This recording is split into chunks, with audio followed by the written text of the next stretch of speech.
4 फरवरी 2026 आज की साकार मुरली रंगीन बड़े बड़े अक्षरों में पढ़ें, सुने और मंथन करें।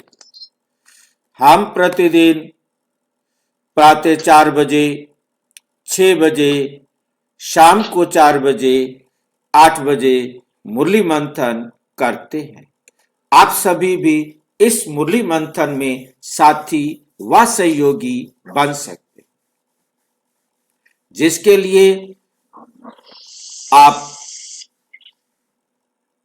लिंक से जुड़ सकते हैं। आपको जुड़ने में मुश्किल हो रही है तो आप सामने जो वीडियो देख रहे हैं उसमें व्हाट्सएप नंबर दिखाई दे रहा है चलती हुई लाइन में, उस पर मैसेज करके आप लिंक मंगा सकते हैं, प्रश्न पूछ सकते हैं। आपका कोई सुझाव है तो वो सुझाव भी दे सकते हैं।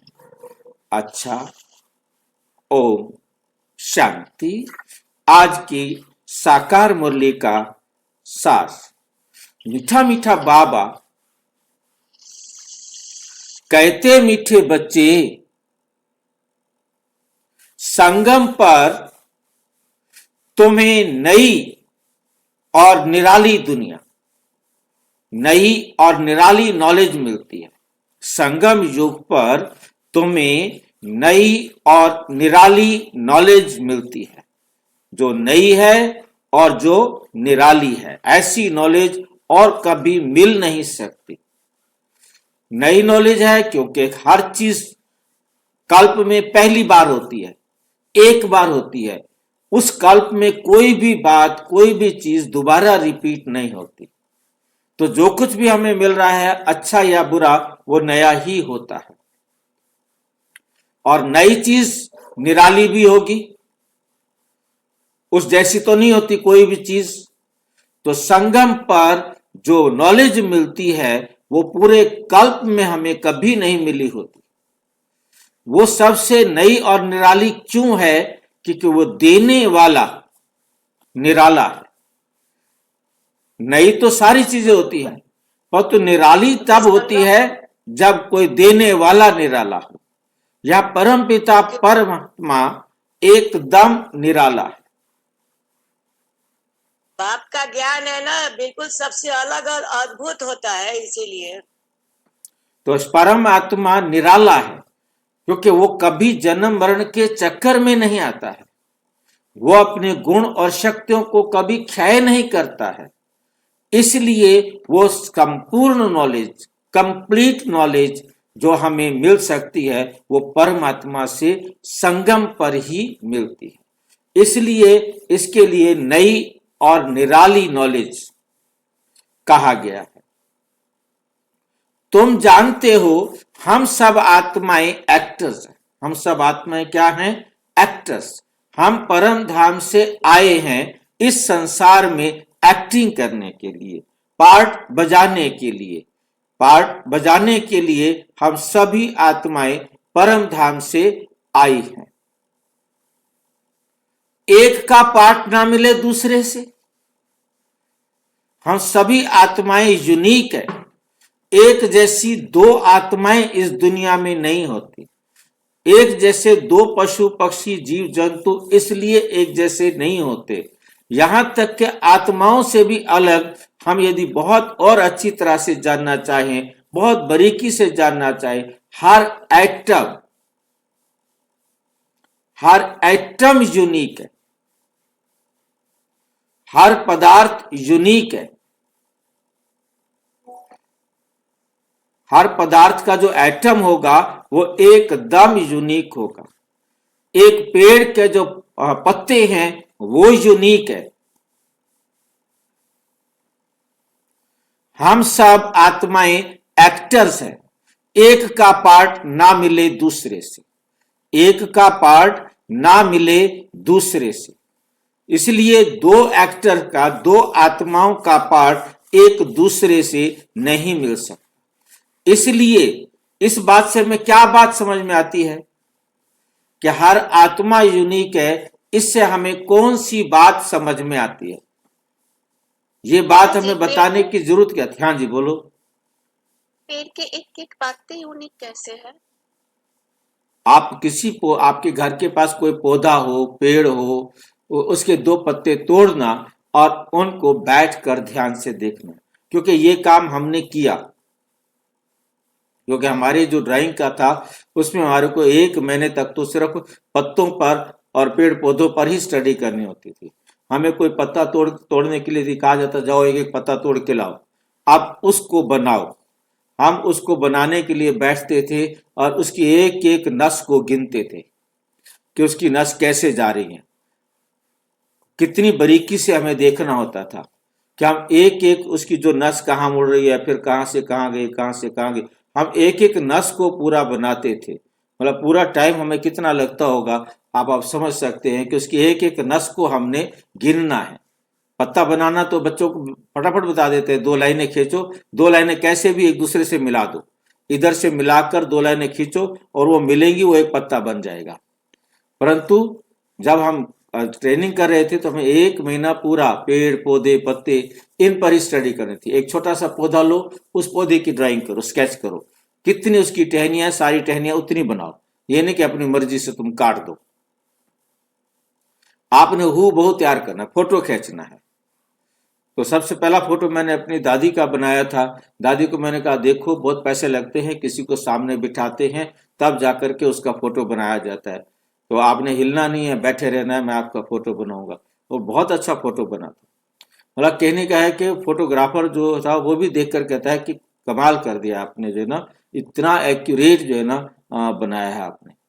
मतलब उसका क्योंकि टाइम, अच्छा दादी की भी हिम्मत थी कि वो बैठी रही।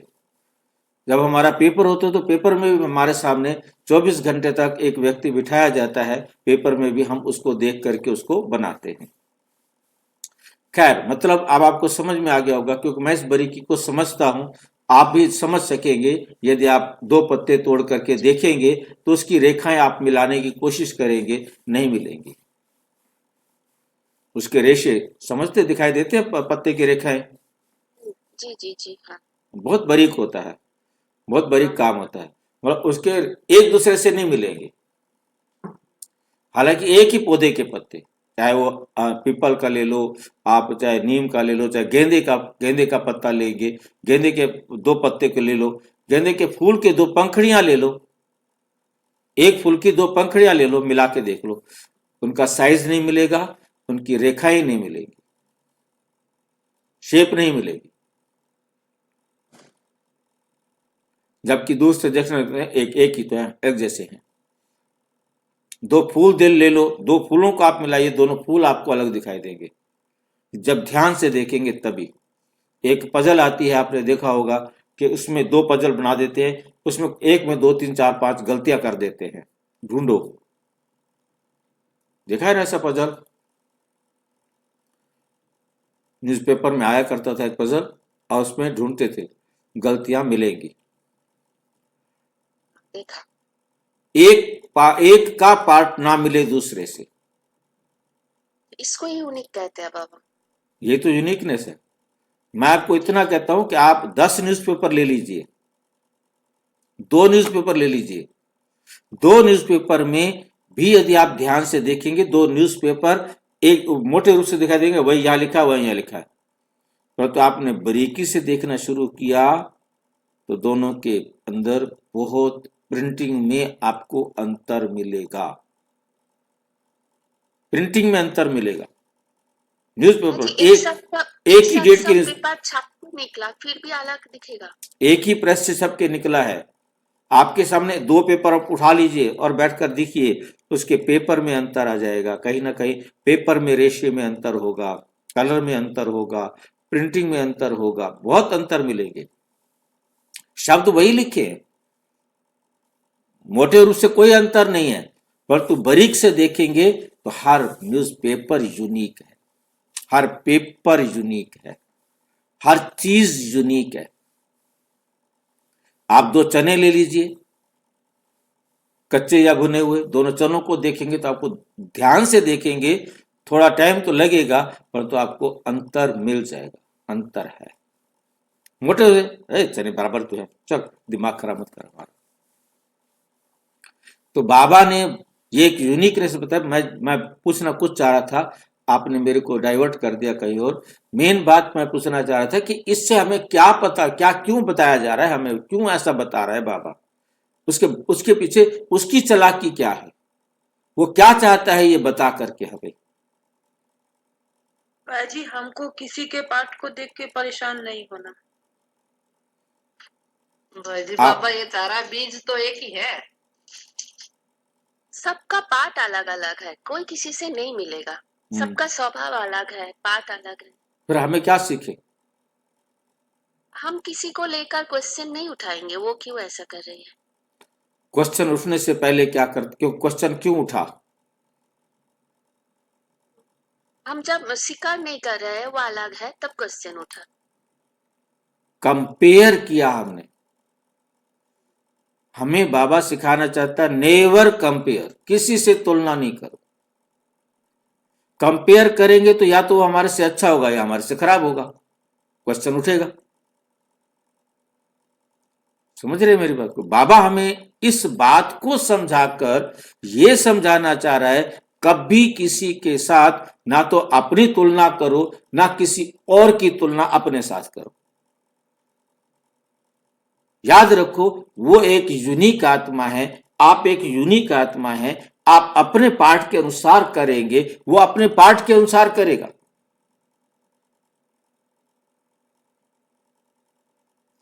नंबर एक। नंबर दो, आप उसको दोष नहीं देंगे।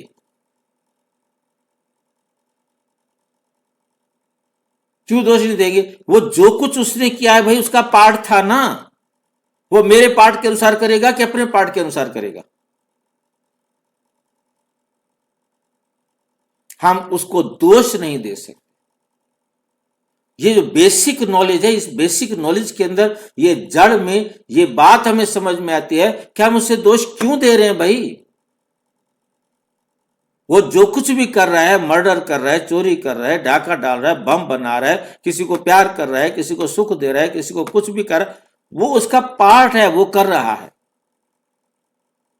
हम उसे ये नहीं कह सकते, ये नहीं कह सकते, मैंने तेरे को कितनी बार कहा है मत कर।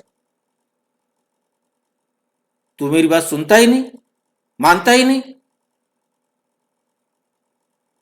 ये नहीं कह सकते, वो मानेगा ही नहीं ना भाई। उसने करना तो वही है ना जो उसका पार्ट है। वो कैसे आपकी बात को मान ले? पार्ट चेंज हो सकता है क्या? यदि उसके पार्ट चेंज करना था तो वो मान लेता। यदि उसका पार्ट आपके अनुसार चलना था तो वो मान लेता। ये नहीं कि वो कई बार मान भी तो लेते हैं। आपने कहा, उसने कर लिया, क्योंकि उसने पार्ट चेंज करना था, आपके कहने से कर लिया। वो तो दूसरी तरफ से उसको मार लगी। माँ ने कहा ऐसे कर ले, बेटे ने माँ की कहने मान लिया। बहू को तो लग गई ना आग। माँ का बेटा बनता फिरता, जा माँ के पास, मेरे पास आया किस लिए?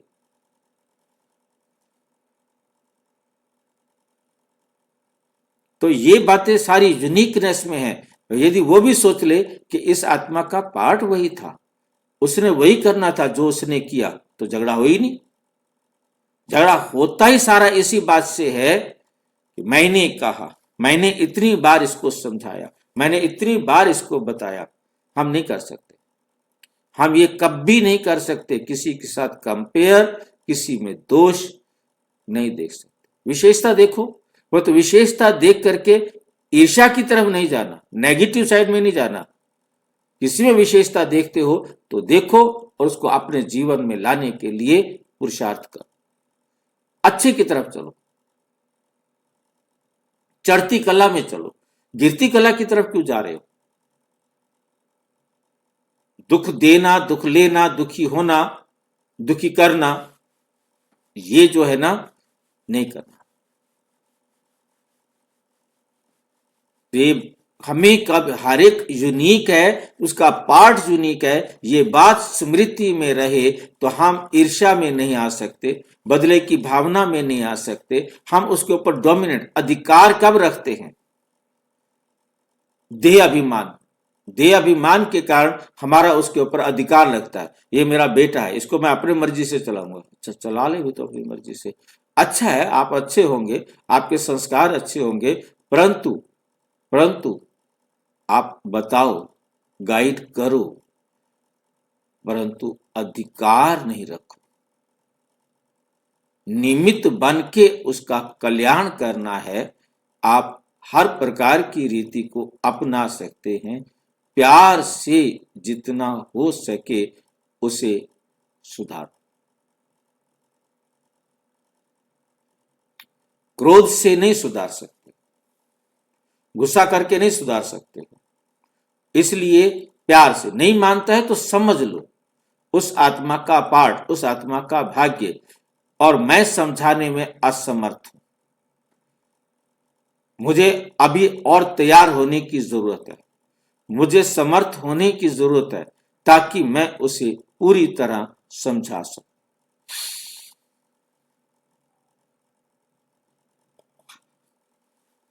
भाई जी, कभी कभी ऐसा होता है आप अपने हिसाब से, अपने एंड से वो अच्छा तरह से समझा दिए, लेकिन सामने वाला फिर भी नहीं समझता है। नहीं समझता ना, क्यों नहीं समझ रहा? नहीं, और इसका जिस तरह चिकना घड़ा ऐसा है, उसका हालत है, आप पानी डालेंगे तो पानी गिर जाएगा, उसका अंदर जाएगा नहीं कुछ। भाई जी, मेन बात यहीं पर तो समझने वाली है। अपने आप को यही तो समझाना है। मैंने 10 बार बताया, वो मेरा कहना नहीं मानता, और मैंने गुस्सा किया, मेरा कहना नहीं मानता। मैंने उसकी खर्ची बंद कर दी, मेरा कहना नहीं मानता। मैंने उसको घर से निकाल दिया, मेरा कहना नहीं मानता। क्यों माने वो आपका कहना, मुझे बताओ। यही बात तो एक छोटी सी लाइन में समझा दी भी, उसका पार्ट अलग है भैया। आप उसे डांटेंगे, मारेंगे, तभी तो घर से भागेगा। पाठ भी अलग है, संस्कार भी अलग है सब। हाँ, अब छोटा भाई पढ़ता नहीं, जा नहीं रहा था। 8वीं क्लास के अंदर मैं उसको यहाँ लेके आया, मैंने इसको ऐसे स्कूल में एडमिट करा दिया जहां से वो बाहर ना निकल सके। परंतु वो स्कूल में घुसेगा तो बाहर निकलने की बात आएगी। वो स्कूल टाइम पर घर से जाना, पार्क में बैठ जाना, और जब स्कूल की छुट्टी हो उसके सामने वाले पार्क में बैठ जाना और घर आ जाना। कर लो उससे बात। अब उसका नाम कटने का नोटिस आया तो मैं गया स्कूल में, तो कहते वो आया नहीं है, आता ही नहीं है। मैंने कहा अभी आया है, कहते अभी नहीं आए है। मैं फिर देखा बाहर, देखा पार्क है सामने, बड़ा सारा पार्क है। मैं वहां गया तो वहां बैठा हुआ था। घर आया, मैंने उसको पिटाई कर दिया। फिर उसके बाद मैंने एक दिन उसको मुर्गा बना दिया, मुर्गा बन गया। मैंने उसको ईंट रख दी, कुछ नहीं किया उसने। जैसे ही उसको आखिर आधा घंटा 15 मिनट 10 मिनट बाद छोड़ना तो पड़ेगा, छोड़ा और वो गया, बोला मैं नहीं आता घर ही नहीं आता, मैं पढ़ूंगा नहीं, कर लो जो कुछ करना है तुमने। मतलब उसका पार्ट और मेरा पार्ट कि मैंने उसके साथ अपना अधिकार समझ करके मैंने उसको जो है ना सुधारने की कोशिश की, पर तो उसने पढ़ना ही नहीं था ना। सही बात बोले भाई जी। मतलब कहने का यह है कि आप कितना मारोगे किसी को। इसलिए ये हमारा कार्मिक अकाउंट था कि मैंने उसको सुधारने के लिए कठोर कदम उठाया, परंतु आखिर मुझे रुकना ही पड़ा। हाँ, क्या करोगे जब देख रहे सब चीज करने के बाद भी नहीं। और यदि मेरे पास नॉलेज होती तो मैं ऐसा इतना कठोर कदम नहीं उठाता ना। हाँ, वो बात तो सही है। तो मैं अपने आप को भी तो दुखी नहीं करता ना। मैंने अपने आप को भी, कोई किसी को दुख देता है तो खुद भी तो दुखी होता है ना। वो तो है। तो ये सारी बातें बहुत बहुत महत्व रखती हैं। ये बात बहुत अच्छी तरह समझनी है कि उसका जो पार्ट है वो पार्ट बजाएगा। तो इसलिए हम समझा सकते हैं, मान ले उसका भला, ना माने उसका भला। ये नहीं कहना कि मैंने तेरे को बताया ना, तूने किया ना, हो गया ना फायदा, तेरा काम अच्छा हो गया ना। ये तो हो गई फैमिली की बात। पड़ोसियों के लिए क्या, क्योंकि हम लोग जैसे बिल्डिंग में रहते हैं, हम लोग को नेबर्स से बहुत प्रॉब्लम होती है, वो बहुत परेशान करते हैं बारे में। वो आपके नाइबर क्यों बने हैं? परेशान करने के लिए। नाइबर क्यों बने ये बताओ। आपके साथ उनका कार्मिक अकाउंट है, सारे नाइबर एक जैसे नहीं है। चलो हम उनके साथ कुछ फाइट नहीं कर सकते, पर हम लीगल एक्शन तो ले ही सकते हैं ना, और जो हम अगर कुछ ऊपर बहुत ज्यादा हो रहा है तो। समझे नहीं बात को? आपका उस आत्मा के साथ पार्ट है, तभी तो वो आपके फ्लैट्स में आए हैं। और वहीं पर आपके जो रो है, जो भी आपका एक पिलर है, उसमें 10 बिल्डिंग है, 10 मंजिल है, 20 मंजिल है, 15 मंजिल है, 8 मंजिल है, 4 मंजिल है, उसमें जो 4-5 बिल्कुल आपकी ही लाइन में है, वो आपकी लाइन में क्यों आए हैं? और उनके साथ आपकी नहीं बन रही है, और 5 लाइन के बाद वाले के साथ आपकी बन रही है। उन 5 लाइन जो आपकी लाइन में है, 5 घर है, 10 घर है, उनसे आपकी नहीं बनती, क्यों? आपका हिसाब नहीं है। और आपने जिनको दुख दिया हुआ है, वो दुख देने के लिए आए हैं, जो सुख दिया हुआ वो सुख देने के लिए आए हैं। चाहे वो आपका परिवार हो, तो चाहे आपका फैमिली हो, क्या बोलते हैं, टावर हो, आपकी कॉलोनी हो, आपकी गली हो, वो भी एक परिवार है। चाहे वो आपका गांव हो, आप जहां काम करते हो वहां 50, 40, 40, 30, 60, 100, 1000, 500 काम करने वाले हैं, कुछ भी हो, वहां उस कंपनी में क्यों ज्वाइन किया? हर जगह ये फार्मूला लागू होता है। इसलिए मैंने इस फार्मूले पर आपको रोका और आपके साथ चर्चा किया। प्रश्न, माया पर जीत पाने के लिए तुम रूहानी योद्धों को, क्षत्रियों को कौन सी युक्ति मिली है? माया पर जीत पाने के लिए तुम हो रूहानी योद्धे, क्षत्रिय, कौन सी युक्ति मिली है? कौन सा तरीका, कौन सी बात बाबा ने सिखाई है? हे रूहानी क्षत्रिय, तुम सदा श्रीमत पर चलते रहो, आत्म अभिमानी बन बाप को याद करो, आत्म अभिमानी बनकर बाप को याद करो। रोज सवेरे सवेरे उठकर याद में रहने का अभ्यास कर। याद में, याद करना नहीं का, शब्द को ध्यान से देखें, याद में रहने का अभ्यास डालो। याद करने और याद में रहने में क्या अंतर है?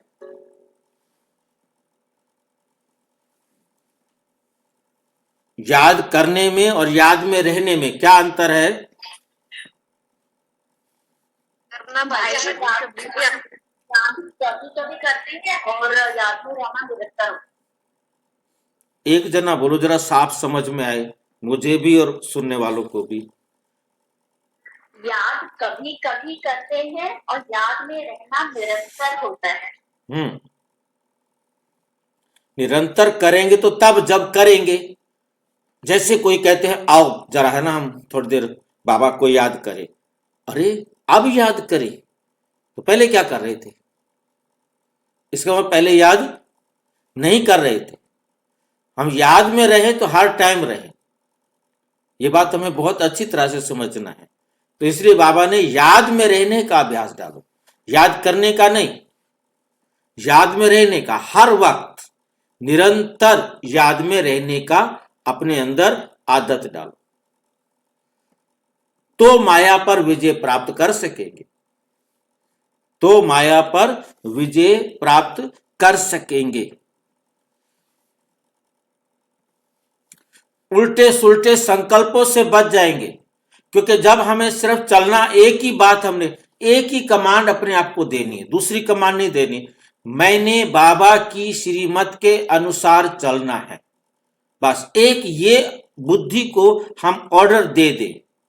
उसके बाद हमने जो कुछ भी करना है वो बाबा की श्रीमत के अनुसार करना है। तो हमें जब कोई भी काम आएगा, भी बाबा क्या कहते हैं इस काम को करने के लिए, जैसे बाबा कहता है वैसे कर देंगे। जो भी समस्या आएगी इसका समाधान कैसे करना है, बाबा ने क्या कहा है, ऐसे कहा ऐसे कर दो बस। फिर घाटा फायदा नहीं देखना। संसार के अंदर बाबा कहते हैं यदि तुम्हें कोई नुकसान भी हो रहा है ना, वो तुम्हारे लिए फायदा ही है, तुम करो मेरी श्रीमत पर। याद की मीठी युक्ति माया जीत बना देगी। ये याद की मीठी युक्ति है। कौन सी मीठी युक्ति है? कि मुझे हर काम बाबा की श्रीमत पर करना है, चाहे सोना है, चाहे उठना है, चाहे देखना है, चाहे बोलना है, कुछ भी करना है वो मैंने बाबा की श्रीमत के अनुसार करना है। और थोड़ी थोड़ी देर बाद चेक करना है कि गलती तो नहीं हो रही, चाहे 10 मिनट बाद, 1 मिनट बाद, घंटे बाद, जब मौका मिले। ये भी चेकिंग भी बाबा की याद है, अपने आप को चेक करना भी बाबा की याद है, क्योंकि आप बाबा की श्रीमत के अनुसार अपने आप को चेक कर रहे हो और चेंज कर रहे हो। जैसे मौका मिले, कई काम ऐसे होते हैं जो बहुत अटेंशन देने वाले होते हैं, आपने अटेंशन देकर उस काम को किया, उस टाइम आप अपने आप को नहीं सोच सकते थे, परंतु उसको भी देखो कि मैं ये जो काम इतना अटेंशन देकर के किया था, क्या मैं बाबा की याद में था, या जो कुछ भी मैंने किया वो बाबा की श्रीमत के अनुसार किया। तो जब हम अपने आप को चेक करेंगे तो तुरंत हमें पता लग जाएगा, तो आगे के लिए हम अलर्ट हो जाएंगे कि ठीक है आज तो ये गलती हो गई, फिर नहीं करेंगे। ये हम सारा दिन करते रहे। हम इसके लिए ये इंतजार नहीं करें कि शाम को मैंने अपना टाइम फिक्स किया हुआ है कि 7 से 7:30 मैंने योग करना है, अपने आप को चेक करना है। ना चेक करोगे ना योग करोगे। सारा दिन किया नहीं, हाँ चेक करने के लिए मतलब थोड़ा काम से छुटकारा जरूर पाना पड़ेगा। यदि हम काम भी करते रहे और अपने आप को सोचे चेक करें, नहीं कर सकते। चेक करने के लिए काम को रोकना पड़ेगा। इसीलिए ये जो ट्रैफिक कंट्रोल दिया था वो इसीलिए दिया था 3-3 मिनट वाला। उसका सोचा कि इसमें भी 2-3 घंटे का गैप आ जाता है, तो फिर 1-1 घंटे वाला दिया कि हर घंटे में 1 मिनट अपने आप को चेक करो। हर घंटे में 1 मिनट अपने आप को चेक करो कि मैंने इस घंटे में क्या क्या गलतियां की। बस अपने आप उसको चेंज करने का भी रास्ता हमें मिल जाएगा, तभी हम अपने आप को इंप्रूव कर सके।